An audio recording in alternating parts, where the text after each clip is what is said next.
Ready to transform your Laravel application into a lightning-fast, offline-ready web experience. Let's dive into building a progressive web app with Laravel, step by step. First, we'll ensure our Laravel project is set up correctly. This involves creating a new Laravel project or preparing an existing one, making sure all dependencies are installed and the basic structure is in place.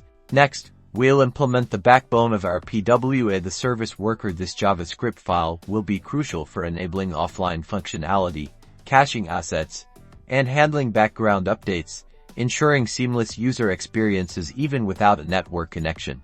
The next essential piece is the web app manifest. We'll create a JSON file that provides metadata about our application, allowing it to be installed on a user's home screen and dictating how it looks and behaves when launched. Once the service worker and manifest are in place, we'll focus on optimizing for offline access. This involves strategically caching critical resources so users can interact with your app even when they're offline. Finally, we'll enhance the user experience by ensuring smooth transitions, fast loading times, and exploring possibilities like push notifications. This all contributes to a truly progressive and engaging web application.